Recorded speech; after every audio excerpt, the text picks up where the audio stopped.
a dit de toi. Tu as créé les cieux, la terre, par ta parole toute puissante.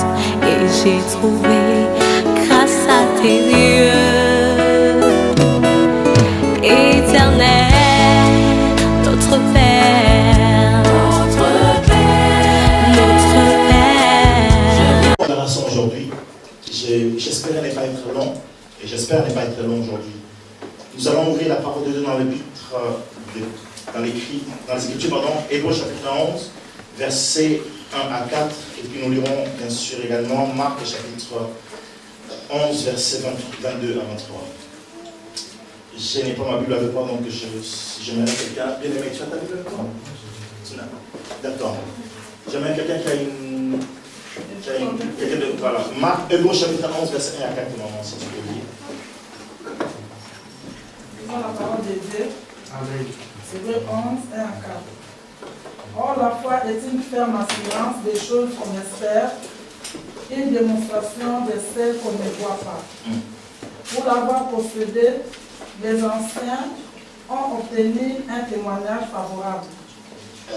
C'est par la foi que nous reconnaissons que le monde a été formé par la parole de Dieu, en sorte que ce qu'on voit n'a pas été fait des choses visibles.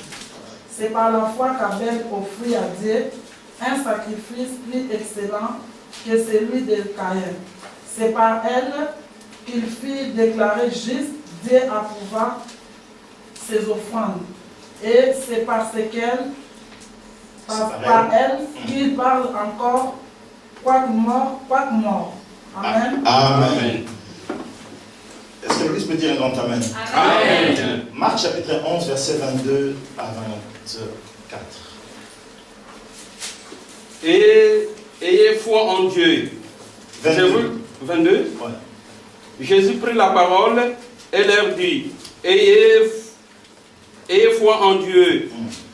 Je vous le dis en vérité, si quelqu'un dit à cette montagne, ôte-toi de là et jette-toi dans la mer, et s'il ne doute point à son cœur, mais croit que ce qu'il dit arrive. Amen. Amen. Crois que ce qu'il dit arrive, il le verra. Alléluia. Amen. Dans ma version, c'est la version d'Arbi que j'ai là. En vérité, je vous le dis, quiconque dira à cette montagne, ôte-toi et jette-toi dans la mer, et qui ne doutera pas dans son cœur, mais croira que ce qu'il dit se fait, tout ce qu'il aura dit sera fait. Ce matin, nous parlons de la déclaration de foi. Jésus va dire, ayez foi en Dieu. Dis à quelqu'un, aie foi en Dieu. Ayez foi en Dieu. Alors, la foi ne se limite pas à une... C'est vrai que c'est une notion abstraite, mais elle ne reste pas abstraite parce que c'est une c'est une réalité abstraite, mais qui devient une réalité visible au travers de la déclaration. La foi, elle est dans le cœur, mais lorsque nous déclarons des choses, commence à se manifester. La Bible dit, c'est en croyant du cœur que nous, qui connaît le verset? Romains 10, Oui. 9 à 10. Oui, j'essaie. C'est en croyant du cœur que... L'on parvient à la justice.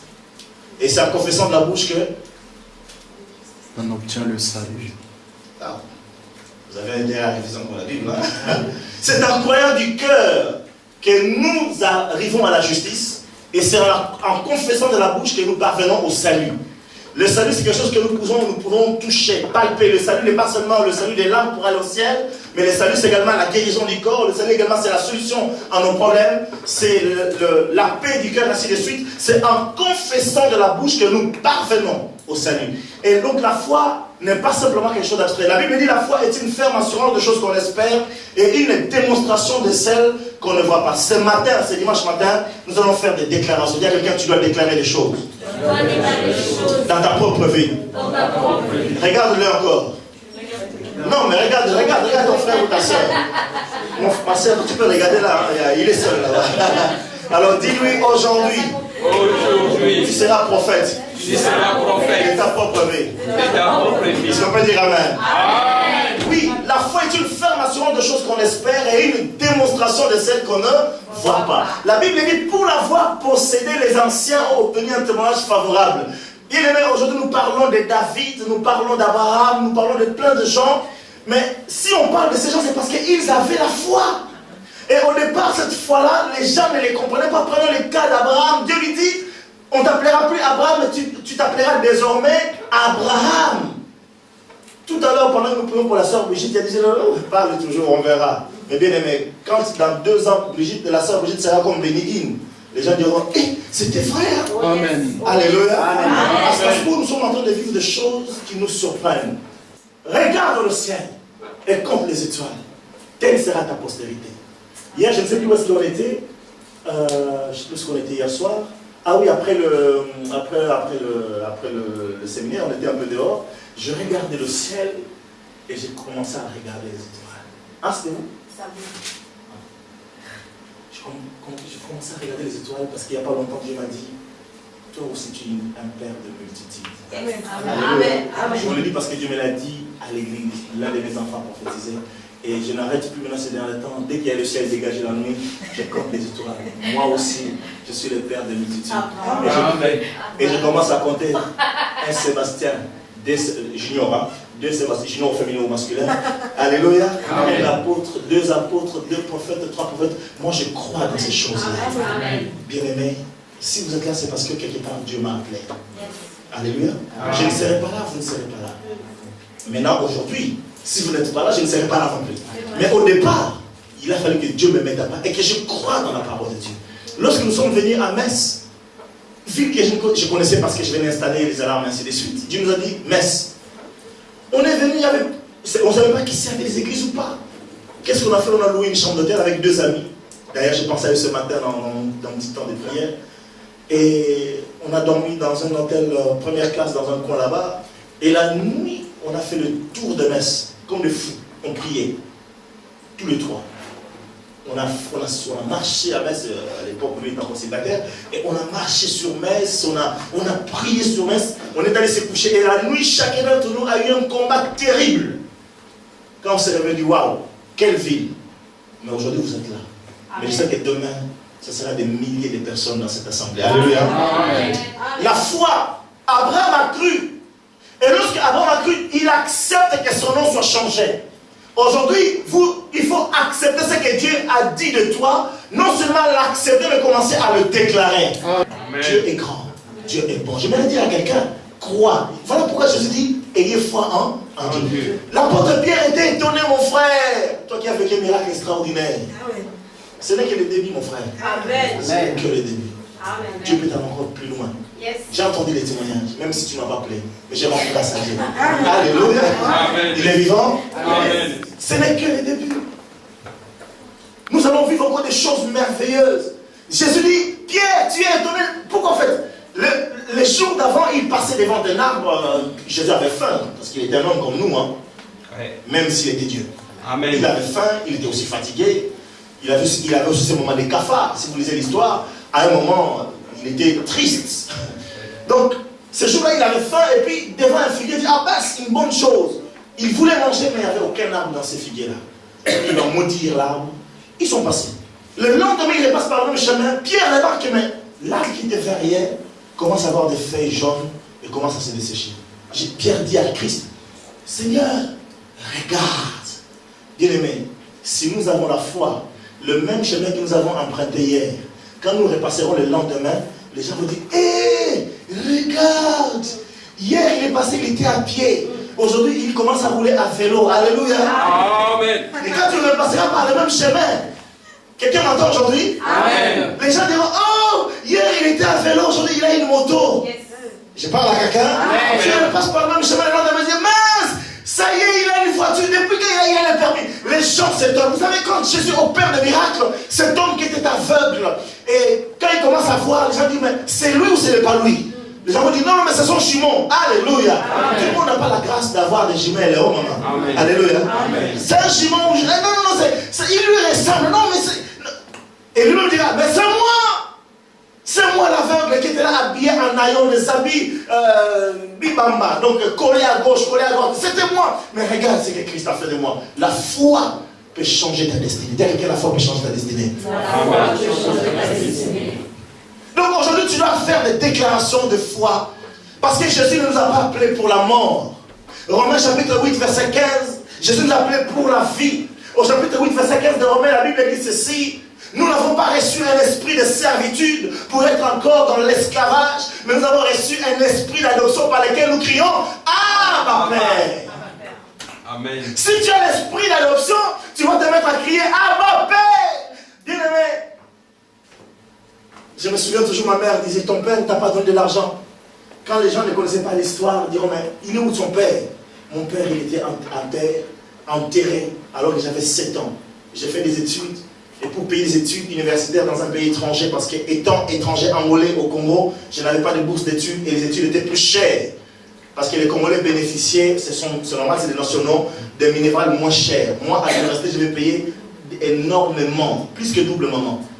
J'ai dit, qu'est-ce que je dois faire? Mais les corbeaux existent encore aujourd'hui. Amen. Alléluia. C'est l'histoire des corbeaux.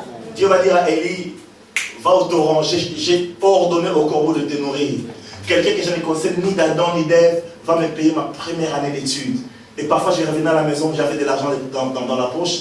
Et ma mère me disait, mais qui t'a donné cet argent? Je dis, mon Père Céleste m'a donné de l'argent.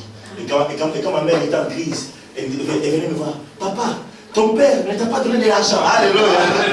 Et à l'époque, elle n'était pas chrétienne. Aujourd'hui, ma mère, elle prie avec nous à Strasbourg. Quelqu'un peut dire Amen. Amen. Oui, nous n'avons pas reçu l'esprit de servitude. Nous avons reçu l'esprit d'adoption. Bien aimé, Dieu t'a adopté comme étant son fils, comme étant sa fille. Alors ton cœur doit se mettre à crier Abba Père. Même quand les choses ne vont pas, je me dis que je suis un enfant de Dieu et mon Dieu est au contrôle de toutes choses. Alléluia. Amen. Et puis c'est Dieu là, 2 Corinthiens chapitre 2, verset 14. Qui est notre Père? Qu'est-ce qu'il souhaite?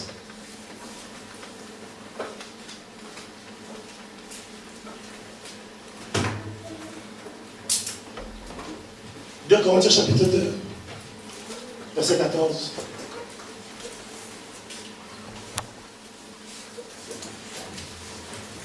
Deux Corinthiens, chapitre 2, Verset verset 14, 14. oui, Le ça. Seigneur. Amen. Grâce soit rendue à Dieu qui nous a fait toujours triompher en Christ et qui répand par nous en tout lieu l'odeur de sa connaissance. 2 Corinthiens chapitre 2, verset 14. Tu peux répéter plus fort, s'il te plaît. Grâce soit rendue à Dieu qui nous a fait toujours triompher en Christ et qui répand par nous en tout lieu l'odeur de sa connaissance. Grâce soit rendue à Dieu qui nous avait toujours triomphé en Christ et qui répand par nous en tout lieu l'odeur de sa connaissance. Grâce soit rendue à Dieu qui fait quoi? Est-ce que vous avez lu? Jeune fille, qu'est-ce qu'il dit dans ta version? Que Dieu soit remercié, lui qui nous fait toujours triompher en Christ et qui propage partout à travers nous le parfum de sa présence. Qui nous fait toujours comment? Triompher. Est-ce qu'on peut dire ensemble? Triompher. Qui nous fait toujours? Triompher. Regarde la quelqu'un, dis-lui, Dieu te fera toujours triompher. Dieu te fera toujours triompher. C'est vrai, frère? Amen. Dieu te fera toujours Triompher. Mais cela passe par les déclarations. L'apôtre Paul ne les cache pas. Il dit, béni soit Dieu qui nous fait toujours triompher. Et pourtant, quand vous lisez cette lettre de Paul aux Corinthiens, vous allez voir qu'il était en proie à des difficultés. Il va dire à un moment qu'il passait tellement par des difficultés que l'espoir même des survies avait disparu. Ils étaient sûrs que leur dernière heure avait sonné. Ils désespéraient de la vie.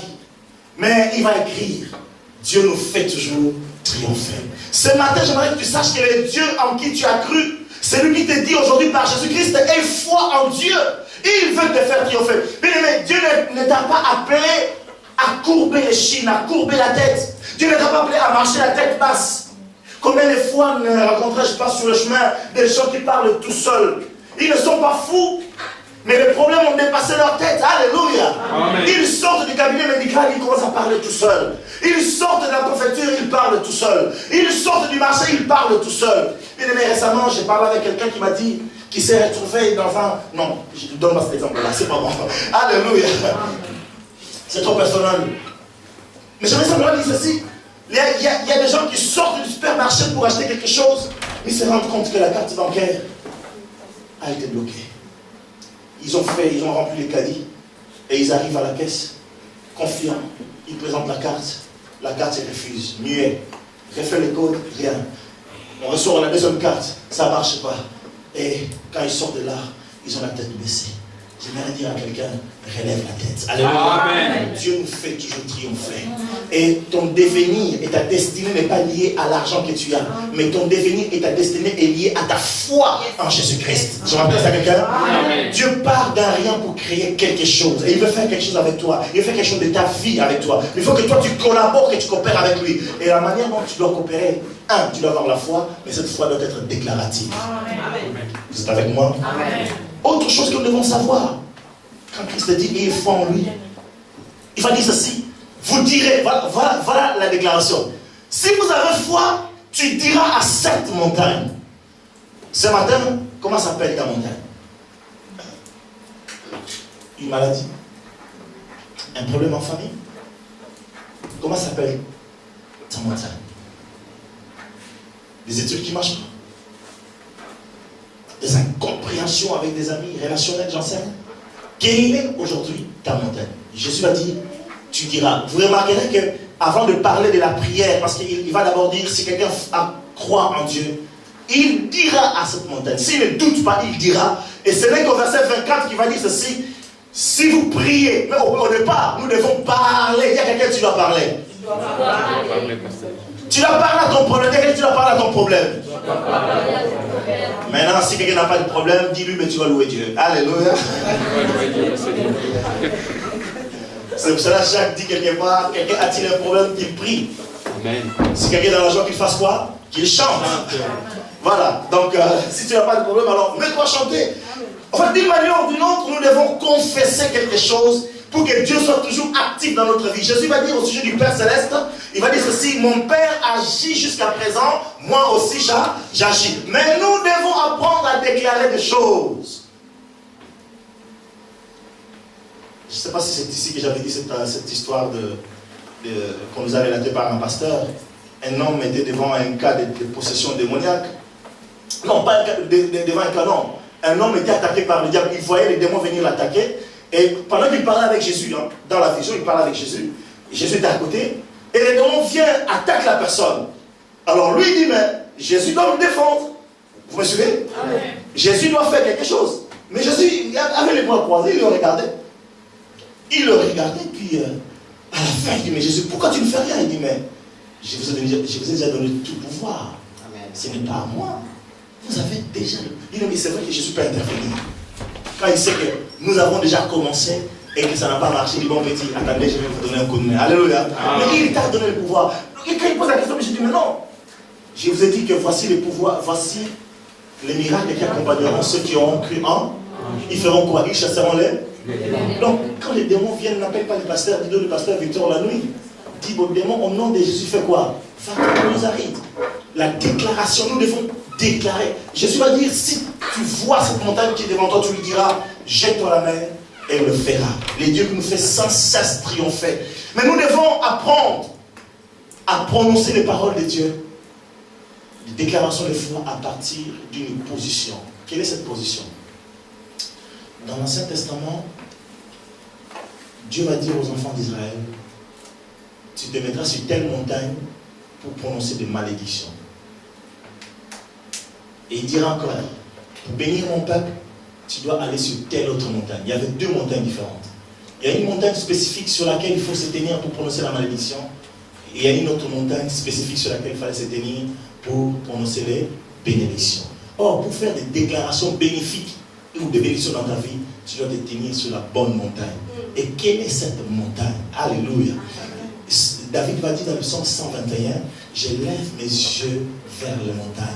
D'où me viendra le secours? Il va dire, le secours me vient de l'Éternel qui a fait le ciel et la terre.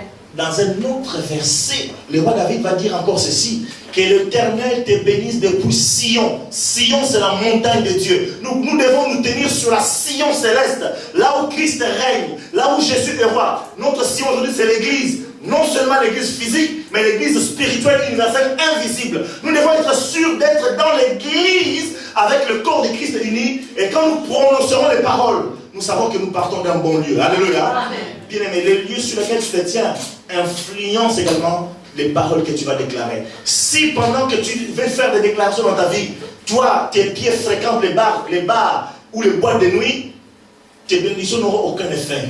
Au contraire, tu vas prononcer des bénédictions, mais qui s'avèrent être des malédictions, parce que tu n'es pas situé au bon endroit. Vous avez compris? Amen. Donc nous allons déclarer oui, mais j'aimerais que tu sois sûr que tu es sur la sainte montagne de Dieu. Amen. Là où Dieu envoie sa bénédiction. Là où Dieu s'accorde avec l'Esprit pour influencer notre vie, influencer notre être. Quelques déclarations qu'on va faire aujourd'hui. Je m'en vais pratiquement vers la fin, parce qu'on va faire des déclarations ensemble. Jean chapitre 1, verset 12. J'aimerais que ma femme lise pour nous. Jean chapitre 1, verset 12.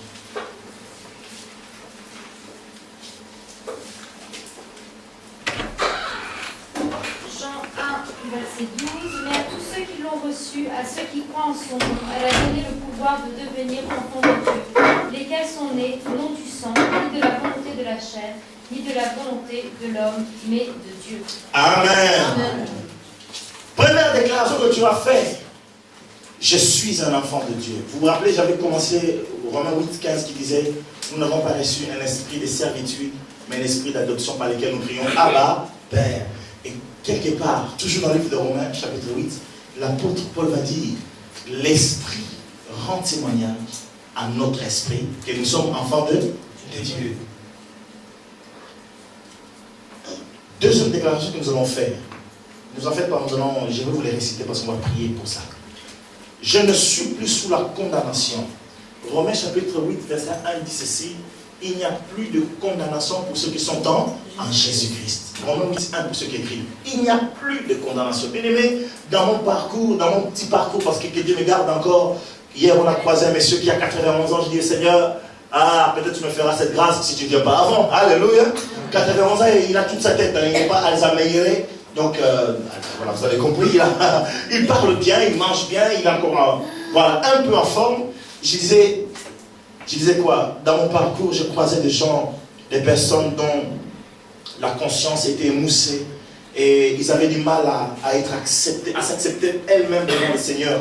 Je parle surtout des sœurs, dont certaines ayant fait des avortements se sentent sales devant Dieu.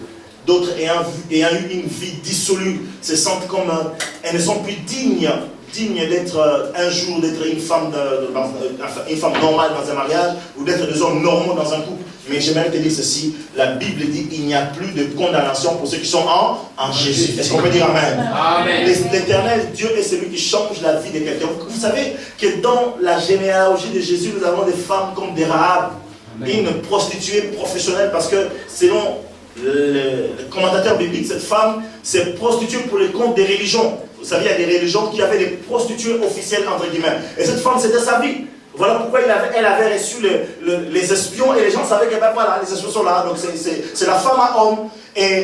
Mais cette femme dont la vie était dissolue, rien qu'en entrant en croyant au Dieu d'Abraham, d'Isaac et de Jacob, sa vie a été changée. Aujourd'hui, Rahab est devenue une ancêtre de Jésus-Christ, le Fils du Dieu Tout-Puissant. J'aimerais dire à quelqu'un, je ne sais pas quel est le péché que tu as fait, qui te revient chaque fois que tu rentres dans la prière, je ne sais pas quel est le mal que tu as fait, quelle est la trahison que tu as commise à quelqu'un, mais j'aimerais te dire aujourd'hui, il n'y a plus de condamnation si tu crois en qui? Maintenant, je ne dis pas d'aller continuer à pécher.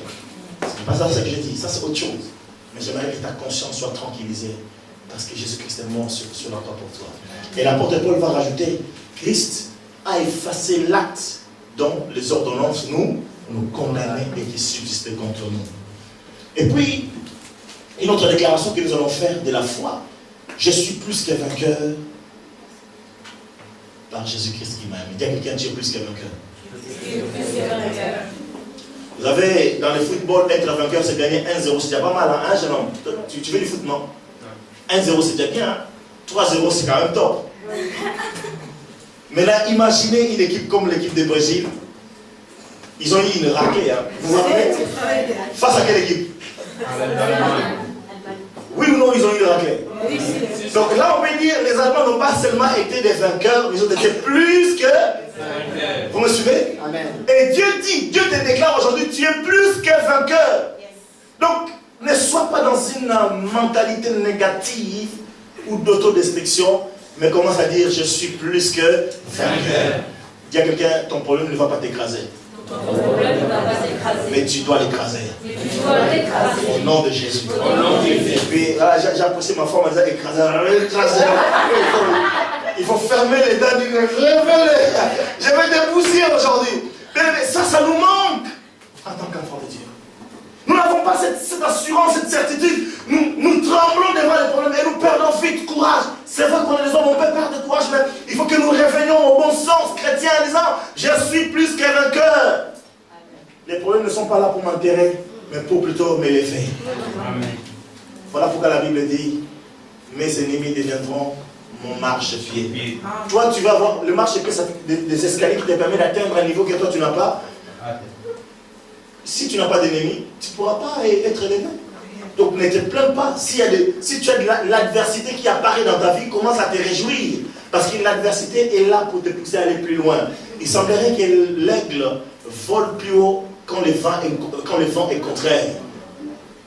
Vous me suivez? Amen. Plus le vent est contraire, plus lui s'en sert pour aller plus haut. Donc désormais, mon frère, quand un problème vient dans ta vie ou ma soeur, tu vas dire, ce problème-là est pour m'amener plus loin et non pour m'abattre.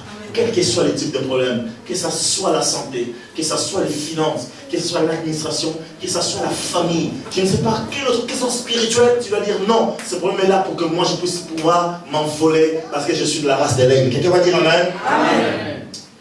Et puis tu peux également déclarer que, ça c'est Jean qui va le dire, vous petits enfants, vous les avez vaincus. Dieu te déclare plus que vainqueur, il te dit que tu as déjà vaincu. Pourquoi? Parce que celui qui est en vous est plus grand que celui qui est dans. Qui est comment? Ok. Enfin, tu peux lire pour nous Philippiens 4:13, s'il te plaît.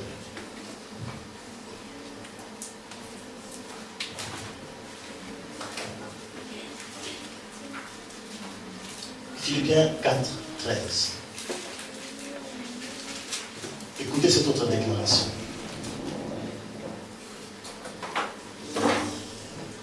Philippiens 4:13, je ne puis tout par Christ qui me fortifie, cependant vous avez bien fait de prendre part à ma détresse. Tu peux répéter la première phrase, s'il te plaît? Je puis tout par Christ qui me fortifie. Amen. Amen. Je puis quoi? Je puis tout par Christ. Tout. Tout. Je crois que j'ai déjà dit ici, ou du moins en tout cas à Strasbourg, c'est ce verset qu'une vieille mamie m'avait donné quand je suis allé à New York, lors d'un séminaire en 2011. Une vieille mamie qui s'avérait être pasteur, je ne savais pas, parce qu'on était là tous les jours. Elle était pasteur, mais on s'est dit, une mamie qui nous sert du café, du thé, dans une très grande église. Et elle m'entendait souvent poser des questions, parce qu'il y avait un très bon séminaire, mais j'ai posé des questions par rapport à l'entrepreneuriat, parce qu'il y avait des révérends, bien sûr, des pasteurs, mais on a touché le domaine des finances et des créations d'entreprises. Et j'avais des questions, je disais, est-ce qu'un chrétien peut faire ça? Est-ce que je peux faire ci? Et j'ai compris après que Dieu m'aime vraiment bien aimé. Pour que cette femme qui ne m'a jamais connu, le dernier jour, elle m'amène une tasse de New York comme souvenir. Et elle a trouvé un bout de papier que leur église se servait pour évangéliser par bout de papier, un prospectus, un flyer. Et sur ce flyer, elle a marqué Philippiens 4:13 et elle a écrit en anglais. I can all things by grace who strengthens me. Bon, mon anglais est un peu bizarre. Alléluia, vous verrez comme tu en sors, donc ça sera marrant, je sais. Alléluia. Et ce papier, je l'ai encore dans ma Bible aujourd'hui. Ce verset a changé ma vie. Ce jour-là, je dis, je peux tout. Moi qui ne suis pas coiffeur, je ne fais pas la pub. Moi qui ne suis pas coiffeur, je peux créer un salon de coiffure, je peux tout. Alléluia. Parce que je ne savais pas quoi faire. Et Dieu m'est témoin. Les salons de coiffure existent aujourd'hui, mais je ne suis pas coiffeur à l'origine. Parce que ce simple verset me dit, je puis tout. Il y a quelqu'un, tu peux vraiment tout. Tu peux vraiment tout. Grâce à Christ. Grâce à Christ. Est-ce que vous croyez en cela? Amen. Une autre déclaration que je n'ai pas mise ici, je n'ai pas eu le temps hier de l'écrire pour nous. David va dire, non, je ne mourrai pas, je vivrai. C'est une confession, mais si toi tu confesses que je suis malade, je vais mourir, mais tu mourras aussi parce que d'ailleurs de toute façon tu te vends toi-même au démon, ouais, à mort. Mais quand tu déclares je ne mourrai pas, je vivrai, mais même les démons ils tremblent, non, cet homme-là est dangereux, ou cette femme est dangereuse, on ne peut pas la toucher. Non, je ne mourrai pas, je vivrai. Et je raconterai les œuvres de l'Éternel. Oui, je dirai que Dieu est bon. Je dirai que Dieu a fait pour nous de grandes choses. Comme dira encore dans notre verset, nous parlerons de notre Dieu à la génération future. Amen. Parce que tu as simplement fait la déclaration, je ne mourrai pas, je vivrai. Et puis pour l'église, pour terminer, on va faire une déclaration de grandeur pour l'église. On a fait, tout ça c'est pour nous. On va le déclarer. Maintenant on va le déclarer pour l'église. Jésus va dire, tu diras à cette montagne, j'aimerais que tu prophétises maintenant aujourd'hui sur ta vie. Écoutez, qu'est-ce que le psaume 71, tu peux dire pour nous, verset 21 déclare.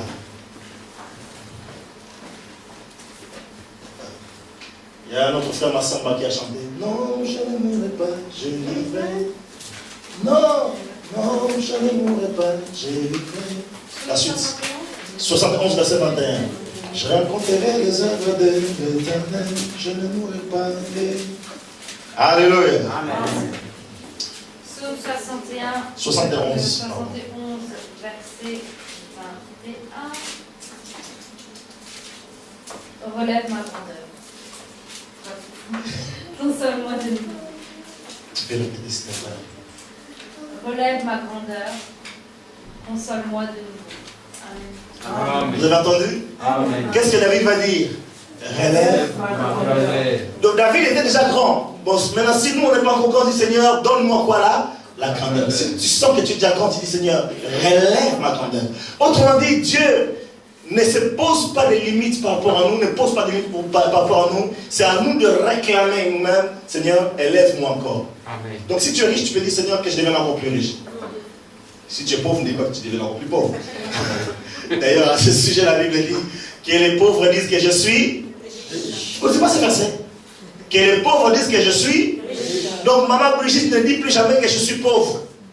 Quand quelqu'un te demande des sous que tu n'as pas, tu dis maman, aujourd'hui, ma poche est. Vous n'avez pas des poches, vous avez des sacs. Mon porte-monnaie, maman, mon porte-monnaie est rempli des anges aujourd'hui. Ne dis pas que les anges, c'est sans argent. Hein? Alléluia. Quand tu dis que oh, je suis pauvre, mais tu seras aussi pauvre. Mais quand tu commences à déclarer je suis riche, non pas par rapport à toi-même, non pas de manière fantaisiste, mais parce que Dieu a dit que le pauvre dise que je suis riche. Là, le Seigneur va dire que voilà, ces petits-là commencent à me prendre vraiment au sérieux. Et Dieu aime les gens qui lui prennent au sérieux. Amen. Est-ce que tu m'as dit ça à quelqu'un? Oui, David va dire Seigneur, relève ma grandeur. Dans la version que j'ai ici, il est dit tu multiplieras ma grandeur. Oh, tu multiplieras. Dieu ne soustrait pas, Dieu ne divise pas. Dieu fait quoi? Il multiplie. Que Dieu nous bénisse. Amen. Est-ce qu'on peut l'acclamer?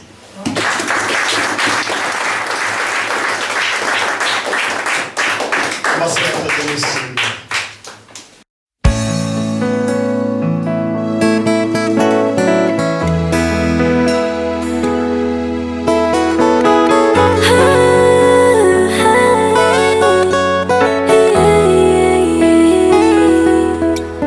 Notre Père, tu as créé les cieux, la terre, par ta parole toute puissante. Et j'ai trouvé grâce à tes yeux. Aujourd'hui, il faut accepter ce que Dieu a dit de toi. Tu as créé les cieux, la terre, par ta parole toute puissante. Et j'ai trouvé grâce à tes yeux.